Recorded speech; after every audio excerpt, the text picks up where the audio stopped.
Hello बेटा। कैसे हैं आप लोग? चलिए, हम लोग सो रहे थे। कहने का अर्थ है कि हम लोग स्लीपिंग पढ़ ही रहे थे। तो कल हम लोगों ने बात की निद्रा की, जो आपकी इलेक्ट्रिकल एक्टिविटीज़ हैं, साथ ही जो इसकी साइकिल है और जो इसका वंचन है, निद्रा वंचन डिप्रेशन, इसकी भी बात की गई। आज हम लोग आपकी पैराडॉक्सल स्लीप या आपकी जो रेम स्लीप है, रैपिड आई मोमेंट स्लीप, इसके वंचन की बात करते हैं। कहने का अर्थ है कि तीव्र नेत्र युक्त जो निद्रा है, अगर उससे व्यक्ति को वंचित कर दिया जाए, अलग कर दिया जाए, तो उस व्यक्ति पर इस निद्रा का क्या प्रभाव पड़ेगा, उसके व्यवहार में क्या परिवर्तन होगा। ये जानने के लिए काफ़ी रिसर्च किए गए, जिसमें हम डिमेंट का नाम लेना चाहेंगे। डिमेंट 1916 ने डिमेंट 1916 ने निद्रा वंचन में स्पेसिफिक रेम स्लिप की बात कर रही हूँ, जो पैराडॉक्सल स्लिप की बात कर रही हूँ, डीप स्लिप की बात कर रही हूँ। इस स्लिप में उन्होंने मनुष्य को जो आपकी तीव्र नेत्र युक्त, कहने का अर्थ है कि रैपिड आई मोमेंट स्लिप से वंचित कर दिया और उनके व्यवहारों के में जो प्रभाव उत्पन्न हुए उसकी स्टडी करनी शुरू कर दी। तो यहाँ वंचन से उत्पन्न करने के लिए जो पर्सन था, उसकी खोपड़ी पर मस्तिष्क के विद्युतीय आलेखन प्राप्त करने के लिए और उसी जो आपकी नेत्रगोलक हैं उसमें गतियों का आपका रिकॉर्डिंग करने के लिए उसका एक तरह से मैनेजमेंट किया। कहने का अर्थ है कि उस पर इलेक्ट्रोड लगाया गया ब्रेन पे, और उस इलेक्ट्रोड से जो इलेक्ट्रिकल रिकॉर्डिंग हो रही थी, क्योंकि मस्तिष्क की विद्युतीय आलेखन हमको तभी प्राप्त होगा जब हम उसकी इलेक्ट्रिकल रिकॉर्डिंग करेंगे। तो इलेक्ट्रिकल रिकॉर्डिंग के मैनेजमेंट पर्सन के खोपड़ी पर लगा करके किया गया इलेक्ट्रोड को। तो इससे मस्तिष्क के विद्युतीय आलेखन और जो उसके नेत्र गोलकों में गतियां हो रही थी, जो मोमेंट हो रहा था, उसका मेजरमेंट करने की व्यवस्था की गई। और जो हमारा सब्जेक्ट था, जिसको इस टेस्ट के लिए सेलेक्ट किया गया था, उस सब्जेक्ट को उसी इंस्ट्रूमेंट के साथ सोने की आदत डालने की कोशिश कराई गई। यानी उसका ऐसे ही रिहर्सल कराया गया कि आप ऐसे इंस्ट्रूमेंट के साथ ही सोइए। जब प्रायोगिक दशा में अगर हम सब्जेक्ट को ठीक उसी समय जगा देते थे, कहने का अर्थ है कि डिमेंड जो थे उनका कहना था कि प्रायोगिक दशा में तो हमारा सब्जेक्ट था ही, हम उसको उस समय जगाते थे जब वो रैपिड आई मोमेंट स्लीप से आई मोमेंट स्लीप में जाने लगता था। तो यहाँ कहने का अर्थ है कि इसमें सबसे पहले हम लोगों की स्टार्ट कौन सी होती है? Non rapid eye movement sleep. Non rapid eye movement sleep शुरुआती आपकी निद्रा होती है, जिसमें व्यक्ति 4 अवस्थाओं को पूरा करने के बाद रैपिड आई मोमेंट स्लीप में जाता है, या रैपिड आई मोमेंट स्लीप की जो स्टेज हो उसमें जाता है। तो जैसे ही आपकी non rapid eye movement sleep से person rapid eye movement sleep के स्टेज में जाना शुरू होता था, पर्सन को उसी समय जगा दिया जाता था। किस पर्सन को? जिसको सब्जेक्ट बनाया गया था। क्लियर है? अब ये पता कैसे चलता था, ये आप ज़रूर पूछेंगे। तो यहाँ निद्रा की जो दशा होती है, जिस समय रैपिड आई मोमेंट स्लीप जो है आपका शुरू होता था, उसका जो ज्ञान है वो हमें मिलता कहाँ से था?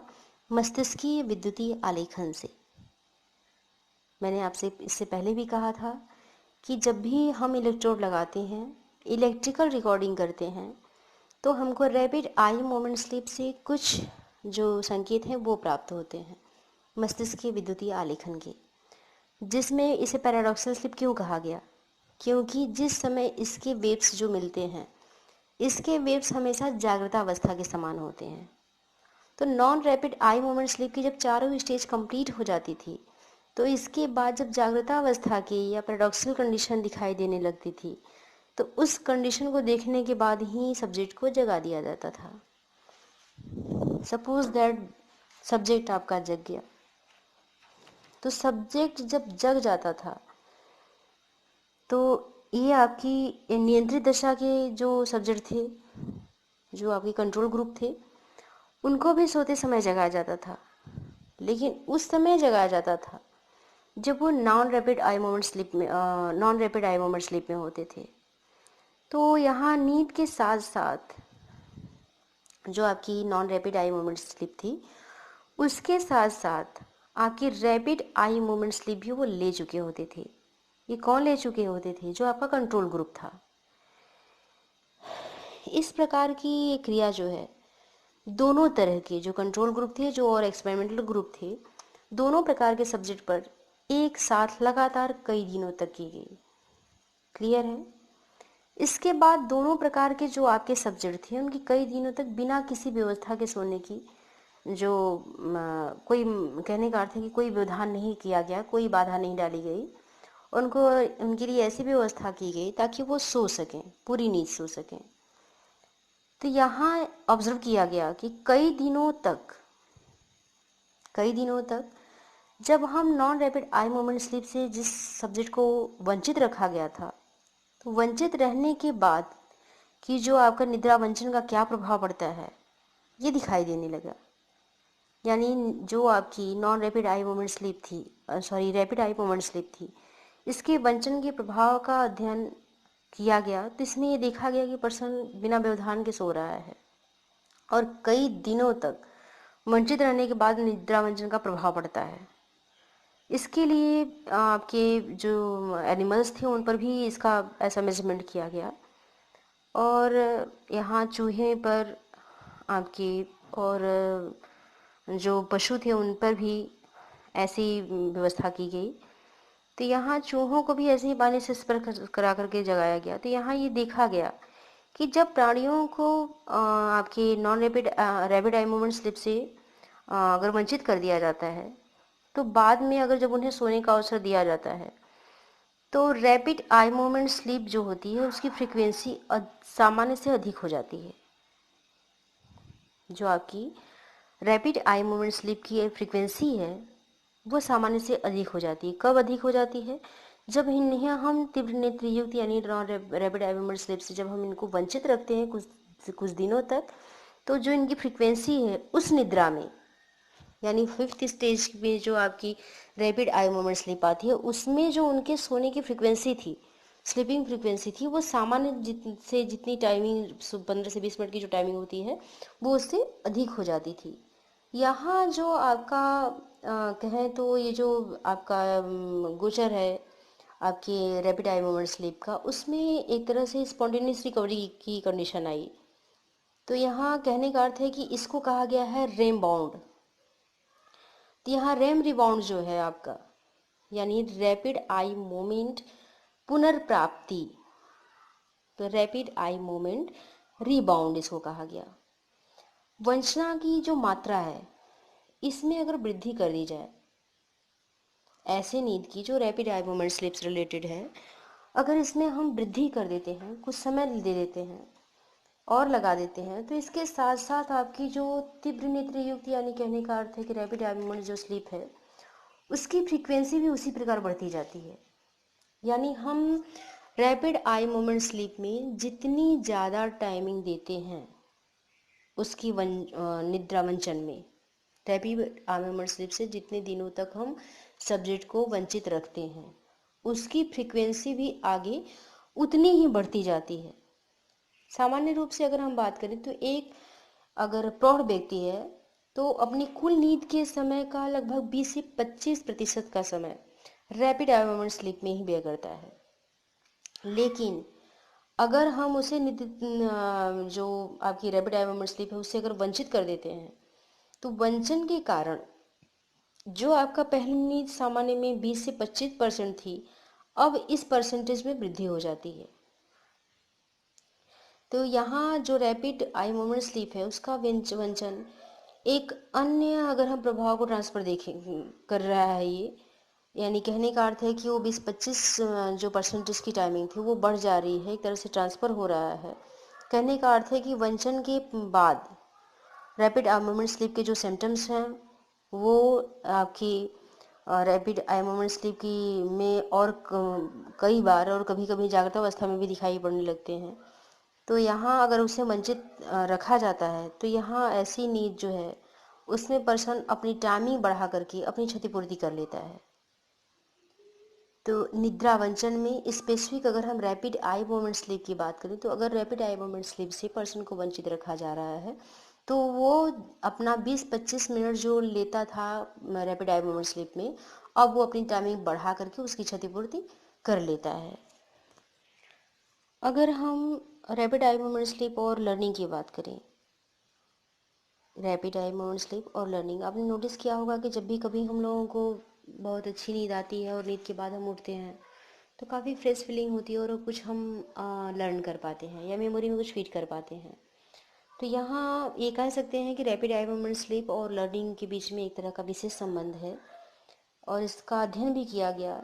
इस अध्ययन में कहें तो 2 प्रश्नों के उत्तर मिले क्या, उसे ढूंढने की कोशिश की गई कि क्या आपकी रैपिड आई मोमेंट स्लीप जो है प्राइमरी के भविष्य में अधिगम के लिए उसे प्रिपेयर करती है, और दूसरा ये कि क्या सोने से पहले किए गए जो आपके लर्निंग होती है उनकी जो आपकी कॉन्सेप्ट होती हैं इसमें कोई भूमिका निभाता है आपका आरएम स्लीप। तो इसका मेजरमेंट करने के लिए आपके जो रैपिड आई मोमेंट स्लीप लेने वाले जो आपके पर्सन थे, जो प्राणी थे, उनमें भविष्य के अधिगम के लिए तैयार जो होता है, इस पर मनोवैज्ञानिकों का एक मत पाया गया। और यहाँ जो टेस्ट किए गए उसमें आपकी जो रैपिड आई मोमेंट स्लीप है उसमें वंचित होने पर ये देखा गया कि अगर ऐसी स्लीप में अगर पर्सन को अलग रखा जाए तो वैसी कंडीशन में जो प्राणी है उसकी अधिगम क्षमता में कमी आती है। अधिगम क्षमता में ये कमी अलग अलग जो अधिगम आपकी संस्कृति हैं उनसे भी हो सकती है, पर मानव प्रयोजन में अगर अधिगम की क्षमता की हम बात करें तो यहाँ जो रैपिड आई मोमेंट स्लीप है, अगर उससे वंचित करके किसी पर्सन को अगर हम लर्निंग करा रहे हैं तो वो पर्सन उससे प्रभावित होता है और यहाँ पर अधिगम की जो मात्रा होती है वो काफ़ी घट जाती है। लेकिन यहाँ पर घटने का अर्थ ये भी है कि हर पर्सन में चूंकि इंडिविजुअल डिफरेंसेस होते हैं तो इंडिविजुअल डिफरेंसेस का यहाँ प्रभाव ज़रूर पड़ता है, जो इंडिविजुअल डिफरेंसेस हैं, क्योंकि हर व्यक्ति में जो क्षमताएं होती हैं वो अलग अलग होती हैं। तो कुछ ऐसे भी पर्सन हैं जिनमें कि अधिगम पूर्ण रूप से समाप्त नहीं हुआ, लेकिन कुछ लोग ऐसे थे जो कि अधिगम कर पा रहे थे, हाँ, लेकिन अधिगम क्षमता में कमी जरूर पाई गई। तो यहाँ सभी प्रयोजों की अगर हम बात करें, जो सभी सब्जेक्ट थे उनकी अधिगम क्षमता में हम ये नहीं कह सकते कि समान रूप से कमी होती है, लेकिन कमी ज़रूर पाई गई। हाँ, इस पर इंडिविजुअल डिफरेंसेस का इफेक्ट ज़रूर पड़ा।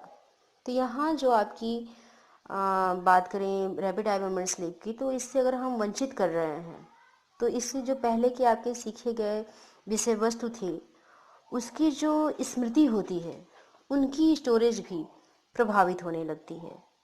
यहाँ कहने का अर्थ है कि जब हम सिखा चुके हैं, लर्न करा चुके हैं, तो वो लर्न जो विषय वस्तु है उसकी स्मृति जो है वो सब्जेक्ट की मेमोरी में फीड हो जा रही है। लेकिन जब हम रैपिड आई मोमेंट स्लीप से पर्सन को वंचित कर रहे हैं, कुछ दिनों के लिए उसको रैपिड आई मोमेंट स्लीप नहीं दे रहे हैं, तो वैसी स्थिति में जो मेमोरी का स्टोरेज है उस पर जो परिणाम प्राप्त हुए हैं वो अत्यंत स्पष्ट हो जाता है कि इसमें जो स्टोरेज है वो आपका डैमेज होने लगता है। यानी मेमोरी में जो फीड थी आपकी विषय वस्तु जो थी, वो कंटेंट आपके धीरे धीरे समाप्त होने लगते हैं। ये टेस्ट किया गया था आपके चूहों पर, जिसमें भूल भुलैया अधिगम कराया गया और इसके बाद उनके पूर्व अनुभवों के कारण चूहों की जो अपेक्षा कम प्रयास में अधिगम कर लेती थी, लेकिन अधिगम के प्रयासों के पूर्ण जब उन्हें कोई अनुभव न कराया गया हो, तो वैसी स्थिति में जब उन्हें ऐसी नींद से वंचित रखा गया तो जो नींद ले चुके थे वो अधिगम आसानी से कर ले रहे थे और रिकॉल भी कर रहे थे, लेकिन अधिगम की जो आपकी भंडारण है, जो स्टोरेज है, वो वंचना की अवधि के बीच में जो सहसंबंध था वो प्राप्त हुए। उसके बीच में कहने का अर्थ है कि वंचन की अवधि जितनी अधिक होती है भंडारण की मात्रा उतनी ही कम हो जाती है। यहाँ क्लियर बस यही कर देना है कि जब भी हम किसी पर्सन को कोई विषय वस्तु लर्न करा रहे हैं तो वो मेमोरी में एक तरह से फिट हो रही है, स्टोरेज में जा रहा है। लेकिन जब हम रैपिड आई मूवमेंट स्लीप से उसको दूर रख रहे हैं या रैपिड आई मूवमेंट स्लीप में हम उसको जाने नहीं दे रहे हैं, उससे वंचित रख रहे हैं, तो वंचन की मात्रा जितनी अधिक होगी, वंचन की मात्रा जितनी अधिक होगी, हमारा स्टोरेज उतना ही कम होगा। स्टोरेज हमारा कम होगा यानी लर्निंग को पर्सन रिकॉल नहीं कर पाएगा। कहने का अर्थ है कि उसका परफॉर्मेंस डैमेज होगा। तो यहाँ जब भी हम बात करेंगे तो आपकी निद्रा वंचन, स्पेसिफिक मैं रैपिड आई मूवमेंट स्लीप की बात कर रही हूँ, पैराडॉक्सल स्लीप की बात कर रही हूँ। तो पैराडॉक्सल स्लीप में जब भी अगर हम पर्सन को वंचित रख रहे हैं तो उसका प्रभाव उसकी स्मृति पर पूर्ण रूप से पड़ता है। इस स्मृति पर प्रभाव इस ढंग का पड़ता है कि पर्सन अपने स्टोर में रखे यानी स्टोरेज किए हुए अपनी धारणा को रिकॉल नहीं कर पा रहा है या उसका परफॉर्मेंस नहीं कर पाता है। हम अगर रैपिड आई मूवमेंट स्लीप और इमोशंस की बात करें, ये तो बात हमारी हुई थी इससे पहले लर्निंग की और उसके साथ निद्रा वंचन में स्पेसिफिक जो रैपिड आई मूवमेंट स्लीप है अगर उससे वंचित किया जाए, तो यहाँ आप रैपिड आई मूवमेंट स्लीप और अधिगम, साथ ही रैपिड आई मूवमेंट स्लीप और लर्निंग मेमोरी, इनके साथ इसका क्या प्रभाव पड़ रहा है, यानी अगर वंचित रखा जा रहा है तो हमारे लर्निंग पे, हमारी मेमोरी पे क्या प्रभाव पड़ रहा है। यहाँ आप इसके कोरिलेशन को जानें। अगर हम बात करें रैपिड आई मूवमेंट स्लीप और इमोशन की, तो यहाँ इसका कहें तो काफ़ी रिसर्च हुई और जिससे प्रमाण भी है इसका कि जो आपकी सामयिक स्थिरता होती है और जो आपकी रैपिड आई मूवमेंट स्लीप है, इसमें एक तरह का काफ़ी घनिष्ठ संबंध कह सकते हैं। आपकी सामयिक स्थिरता और जो ये आपकी रैपिड आई मूवमेंट स्लीप है, इसके बीच में काफ़ी गहरा संबंध है। जैसे कि अगर हम देखते हैं कि आपकी रैपिड आई मूवमेंट स्लीप से किसी पर्सन को अगर अलग रखा जा रहा है, वंचित किया जा रहा है, तो इसमें आपकी जो वाचिक अधिगम से संबंधित आपकी विषय वस्तु है, उसमें जो वाचिक सूची होती है उसका हम अधिगम अच्छे तरीके से नहीं कर पाते हैं। आपने वर्बल लर्निंग सुना ही होगा, कोई नई चीज़ ये नहीं है। तो यहाँ वर्बल लर्निंग में जो आपकी सूची होती है, कोई सूची दी जाती है जिसको लर्न करना होता है, तो यहाँ जो सूची आपको वर्बल लर्निंग में दी जा रही है, जब उसको लर्न कराया जाता है पर्सन को, सब्जेक्ट को, तो वहाँ पे आपके निद्रा से जो पर्सन वंचित है, स्पेसिफिक मैं यहाँ बात कर रही हूँ रैपिड आई मूवमेंट स्लीप की, अगर उससे पर्सन वंचित कर दिया गया है तो जो लर्निंग की सूची होती है या वाचिक जो सूची होती है, उसका लर्निंग कराना थोड़ा सा डिफिकल्ट हो जाता है या अच्छे तरीके से नहीं हो पाता है। जिसमें अगर मान लीजिए कि कोई सामयिक शब्द रखे गए हैं या जबकि तटस्थ शब्दों की अधिगम पर अगर हम तीव्र नेत्र युक्त जो निद्रावंचन है उसका प्रभाव देखें तो उस पर तो इसका प्रभाव नहीं पड़ता है, लेकिन जो सामयिक जो शब्द होते हैं उन पर इसका प्रभाव देखा गया है। अगर हम आगे बात करें तो अभी हाल ही में जो आपके निद्रा से संबंधित जो सामयिक जो मनोविकृतियों में दिखाई पड़ने वाले कुछ लक्षण दिखाई दिए हैं, उनकी जो है स्टडी की गई, अभी हाल में इसकी स्टडी की गई है। तो उसमें आपके जो निद्रा है, जो नींद है, इसमें जो सामयिक विकृतियाँ जैसे कि आपकी इसमें विभ्रम है, संभ्रम है, तो इसी कारण होते हैं कि रोगियों पर जागृतावस्था में ही आपकी रैपिड आई मूवमेंट स्लीप के जो लक्षण हैं वो प्रभावी हो जाते हैं। जागृतावस्था में ही जो लक्षण हैं वो प्रभावी हो जाते हैं। मनोविकृति के इस सिद्धांत को ही कहा गया है rapid eye movement sleep entry model. जो मनोविकृति का ये सिद्धांत दिया गया है, यहाँ थोड़ा सा ध्यान दीजिएगा, ये आपकी कंपटीशन से रिलेटेड क्वेश्चन है।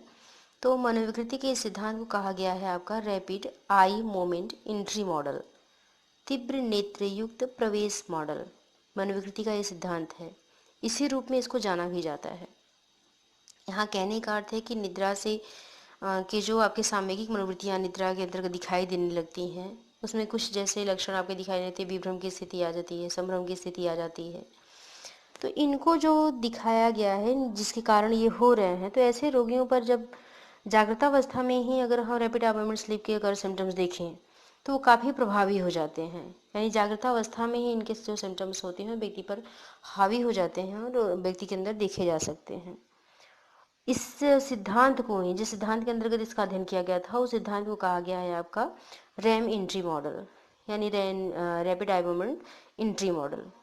इस मॉडल के अनुसार, जो आपका rapid eye movement entry model है, इस मॉडल के अनुसार जब हम किसी भी स्नायुविक असामान्यताओं के कारण, जहाँ पे यहाँ न्यूरल डिस्टर्बेंस की बात हो रही है, तो जब भी हम किसी स्नायु रासायनिक जो है आपके सामान्यता होती है, उसके कारण अगर व्यक्ति को बहुत दिनों तक आपके रैपिड आई मूवमेंट स्लिप से अलग रखा जाता है या वंचित रखा जाता है, तो जो सब्जेक्ट है वो जागृतावस्था में ही रैपिड आई मूवमेंट जो स्लीप है उससे प्रभावित होने लगता है।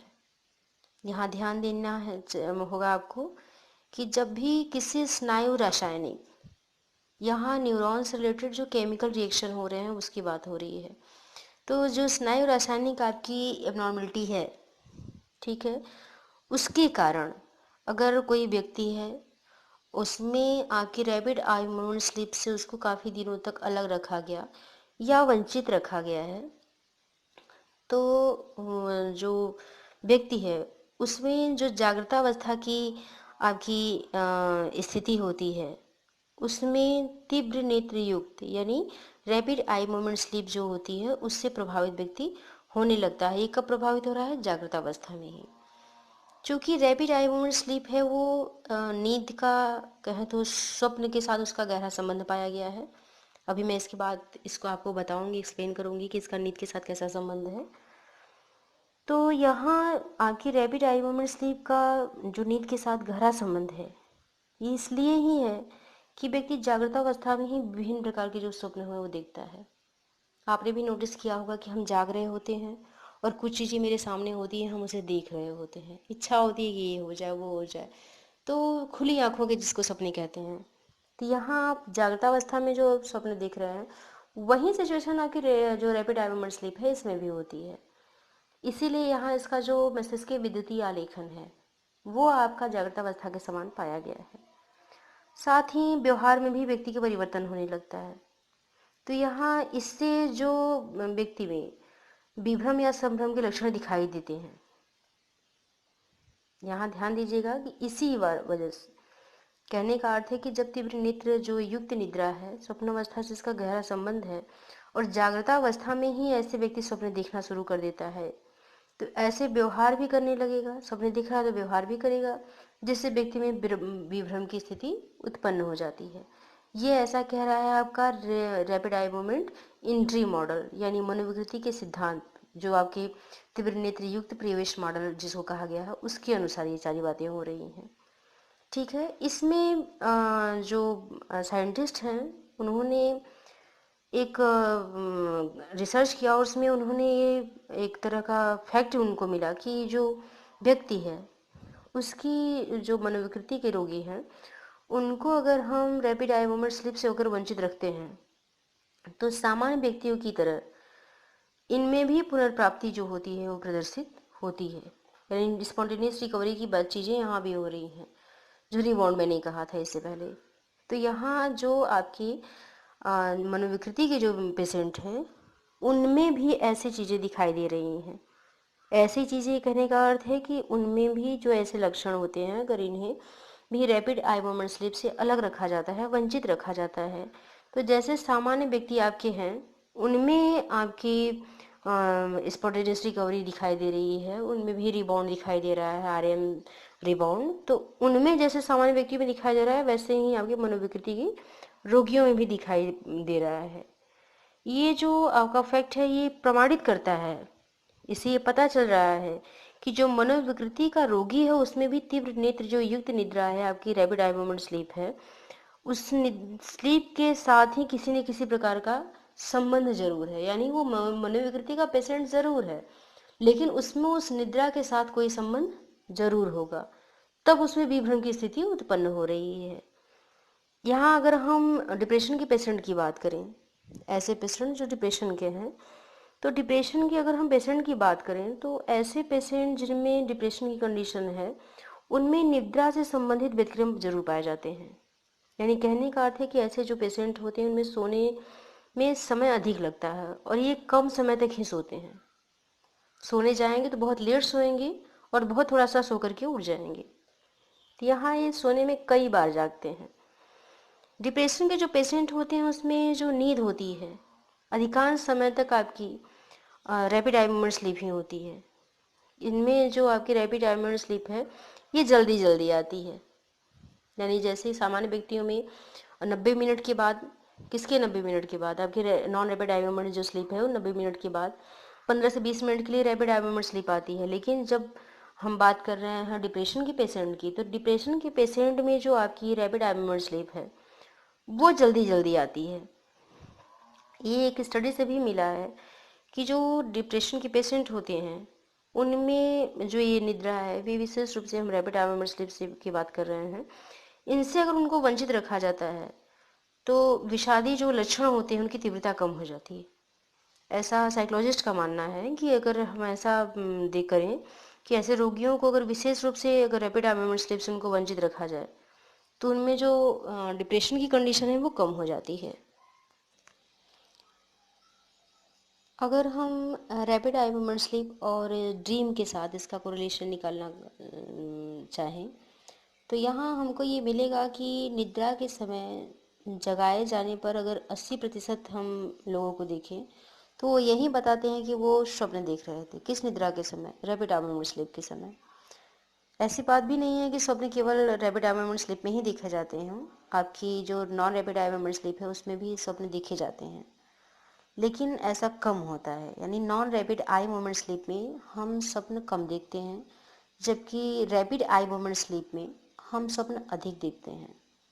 रैपिड आई मूवमेंट स्लीप की आपकी दो दशाएं होती हैं, जो आपकी मैंने अभी कहा कि इसको डीप स्लीप भी कहा जाता है, पैराडॉक्सल स्लीप भी कहा जाता है।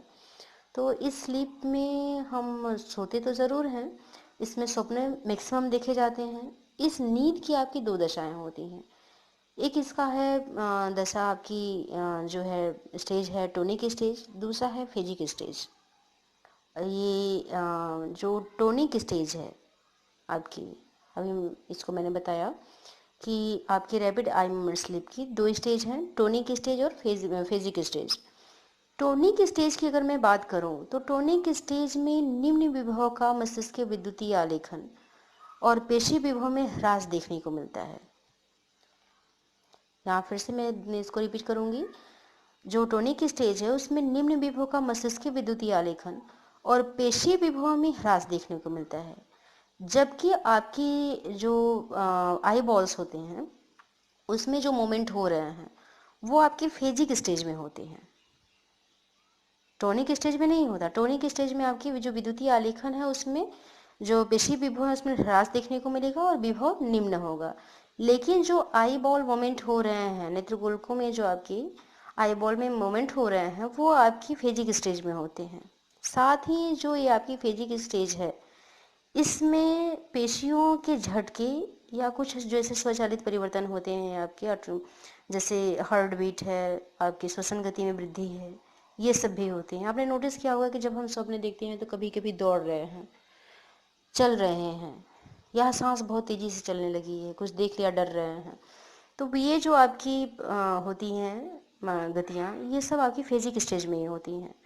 साइकोलॉजिस्ट ऐसा मानते हैं कि जब भी हम स्वप्न देखते हैं तो फेजिक स्टेज में ही नेत्रगोलकों की गति से संबंधित होता है। नेत्रगोलकों में जो आपकी आई बॉल में जो मोमेंट हो रहे हैं उसी से हम स्वप्न देखते हैं। तो इसका संबंध आपके जो आई बॉल्स में मोमेंट हो रहे हैं उससे अधिक है। और ये बात प्रमाणित भी की गई है कि स्वप्न मैक्सिमम जो होते हैं, जितने भी ड्रीम्स हम लोग देख रहे होते हैं, वो आपकी रेम स्लीप जो है आपकी रैपिड आई मूवमेंट स्लीप है उसी के समय में देखे जाते हैं। लेकिन कुछ आंकड़े ऐसे भी हैं जो ये बताते हैं कि गहरी नींद लेने वालों के लिए ये अधिक सही है। आपने अगर मैं बात करूं साइकोलॉजिस्ट फ्रायड की, तो उन्होंने यही कहा था कि जो स्वप्न है वो निद्रा का रक्षक होता है। तो जिस स्लीप में हमको स्वप्न दिखाई दे रहे हैं, जाहिर सी बात है कि हमारी नींद लंबी होगी, तो हमारी नींद का जो रक्षक हो गया है। तो यहाँ ये जो कहा गया है कि कुछ आंकड़े ये भी बता रहे हैं कि आपकी गहरी नींद लेने वाले के लिए ये अधिक सही है। जो लोग गहरी नींद नहीं ले पाते हैं उन्हें स्वप्न जो है रैपिड आई मोमेंट स्लीप में ही देखते हैं।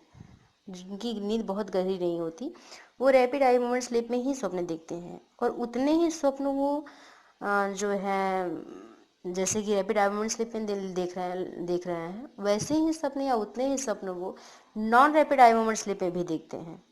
ऐसा जिमरमैन 1970 ने रिसर्च करके दिया था। जिमरमैन 1971-970 ये इनका कहना था कि कुछ लोग अगर गहरी नींद नहीं ले पा रहे हैं तो वो रैपिड आई मोमेंट स्लीप में भी स्वप्न देखते हैं, non rapid eye movement sleep में भी उतने ही स्वप्न देखते हैं। और रात में अगर हम अंतिम प्रहर की बात करें तो उस समय जो देखे जाने वाले आपके स्वप्न होते हैं वो maximum non rapid eye movement sleep में ही देखे जाते हैं। जिस समय आप लोग कहते हैं कि बहुत अच्छी नींद आ रही थी उस समय जग जाना पड़ा, तो यहाँ बहुत अच्छी नींद यानी रैपिड आई मोमेंट स्लीप, जो कि आप कहें तो लगभग 2:30 से 3 बजे की जो नींद होती है या 3:30 बजे की जो नींद होती है, तो वो जो नींद होती है आपकी रैपिड आई मोमेंट स्लीप की होती है। यहाँ अध्ययन से ये भी परिणाम प्राप्त हुए हैं कि निद्रावस्था में जो होने वाली आपकी दैहिक सक्रियता होती है उसका स्वप्न से भी कोई संबंध जरूर होता है। आपने नोटिस किया होगा कभी कभी हम लोग स्वप्न देखते रहते हैं और उठ करके कुछ पकड़ लिया, चिल्ला दिए, रोने लगे, डर गए, तो ये जो आपकी फिजिकल मूवमेंट हो रही हैं तो इसका भी संबंध कहीं ना कहीं आपकी रैपिड आई मोमेंट स्लिप से ज़रूर होता है। हम अगर ब्राउन 1978 की बात करें, ब्राउन 1978-1978 की अगर हम बात करते हैं तो उन्होंने एक रिसर्च किया जिसमें उन्होंने अपने सब्जेक्ट को इसकी प्रैक्टिस कराई कि जब भी वो स्वप्न देखें तो अपने हाथ से एक बटन दबा दें। ये थोड़ा सुनने में टिपिकल लगेगा, आपको बड़ा अजीब सा लग रहा है, लेकिन इसका अभ्यास कराया गया और अभ्यास के दौरान जो सब्जेक्ट थे वो इस बात को सीख लिए कि जब भी वो स्वप्न देखे तो उस समय वो बटन दबा दें। तो यहाँ जब रिजल्ट देखा गया अभ्यास के दौरान, जो निद्रा में बटन दबा करके बताना उन्होंने सीख लिया, तो इससे जो रिजल्ट मिला हमको वो उसमें ये देखा गया कि 93% जो है आपकी 93% यानी 93% बार जो आपकी रैपिड आई मोमेंट स्लीप में, और 79% जो था वो non rapid eye movement sleep में स्वप्न देखे गए। 93% आपके रैपिड आई मोमेंट स्लीप में और 79% आपके non rapid eye movement sleep में जो है स्वप्न देखे गए। इससे ये रिजल्ट निकला, ये निष्कर्ष निकाला गया कि दोनों प्रकार के जो निद्राएं होती हैं उन दोनों निद्राओं में स्वप्न देखे जाते हैं, लेकिन उनकी जो फ्रीक्वेंसी होती है, जो स्वप्न की फ्रीक्वेंसी होती है वो आपकी रैपिड आई मोमेंट स्लीप में अधिक होती है। कुछ ऐसे भी रिसर्च किए गए हैं जिसमें कि आपकी जो रैपिड आई मोमेंट स्लीप है और स्वप्न की अगर विषय वस्तु के बीच में अगर हम संबंध की बात करें तो ये जानने का भी प्रयास किया गया कि जो रैपिड आई मोमेंट स्लीप में जो स्वप्न देखे जा रहे हैं उसके बीच में संबंध जो है वो कैसा है। तो यहाँ ये देखा गया कि जो रैपिड आई मोमेंट स्लीप की स्टेज होती है उसमें जो पर्सन होते हैं उसमें स्पेसिफिक सेक्सुअल रिप्रोडक्शन से रिलेटेड और महिलाओं में भी सेक्स की से रिलेटेड जो आपके टिश्यूज़ होते हैं उसमें जो आपकी रक्तवाहिनियाँ होती हैं उनमें संकुचन की प्रसार की गतियाँ होती हैं। इतने जो आंकड़े मिले इन पर ये कहा गया कि जो ऐसे सब्जेक्ट होते हैं उनमें जो सेक्सुअल रिप्रोडक्शन की जो इच्छाएं होती हैं, सेक्स से रिलेटेड जो इच्छाएं होती हैं वो आपके रैपिड आई मोमेंट स्लीप में ही स्वप्न देखे जाते हैं। लेकिन सिर्फ कुछ ही आंकड़ों पर ऐसा कह देना वैलिड नहीं था, तो उसमें काफ़ी चीज़ों को आपके देखा गया कि जो रैपिड आई मोमेंट स्लीप है उसमें जो नींद है आपकी वो उसमें नींद के अंतर्गत जो स्वप्न थे वो उनके संबंध जो है लैंगिक विषय वस्तु से अधिक थे। कहने का अर्थ है कि जो रैपिड आई मोमेंट स्लीप में जो ड्रीम्स देखे गए, जो सपने देखे गए, उनका संबंध जो था वो लैंगिक विषय वस्तु से अधिकतम था। तो यहाँ कहें अगर हम फिशर की बात करें तो उन्होंने भी इस बात को कहें रिसर्च के आधार पर इसका दावा किया कि जो आपकी रैपिड आई मोमेंट स्लीप होती है उसमें व्यक्तियों में जो होता है ऐसी जो सपने होते हैं जो आपकी लैंगिक विषय वस्तु से संबंधित होते हैं तो वो जब जागने पर उनसे पूछा गया तो उन्होंने ऐसी किसी बात को एक्सेप्ट नहीं किया कि उन्होंने लैंगिक विषयों से संबंधित जो स्वप्न है वो देखे हैं, जबकि समटाइम्स कुछ न कुछ वहाँ से ऐसे दिखाई दे रहे थे। तो यहाँ जो कहें कि जहाँ तक स्वप्न के दैहिक सिद्धांत का हम बात करें तो अभी तक सिर्फ परिकल्पनाएं ही प्रस्तुत की गई हैं। इन परिकल्पनाओं को पूर्ण रूप से वैध हम नहीं कर सकते कि ऐसे जो स्वप्न होते हैं आपके रैपिड आई मूवमेंट स्लिप में ही देखे जा सकते हैं। और रैपिड आई मूवमेंट स्लिप की अगर हम बात करें तो उसमें जो भी स्वप्न देखे गए हैं हम ये नहीं कह सकते पूर्ण रूप से, क्योंकि इससे रिलेटेड जो रिसर्चेज हुए हैं उसमें अभी कुछ ही रिसर्च हुए हैं जो ये कह रहे हैं, लेकिन कुछ रिसर्च के आधार पे हम इसकी वैलिडिटी को नहीं कह सकते। कुछ साइकोलॉजिस्ट ऐसा भी मानते हैं कि जो रैपिड आई मूवमेंट स्लीप में जो सपने देखे गए हैं वो पूर्ण रूप से आपकी लैंगिक विषय वस्तु से ही संबंधित हैं। तो यहाँ अगर हम सक्रियता सिद्धांत की बात करें, आपकी स्नायुदैहिकी की सक्रियता की बात करें, तो इस पर मैक्लेरी 1977 ने स्पेसिफिक अपनी परिकल्पना प्रस्तुत की है। उन्होंने भी ये बताया कि जो आपकी फ्रायड के स्वप्न सिद्धांतों की दैहिक व्याख्या है वो इसके लिए बिल्कुल सही है, और ऐसे स्वप्न आपके रैपिड आई मूवमेंट स्लिप में ही देखे जाते हैं।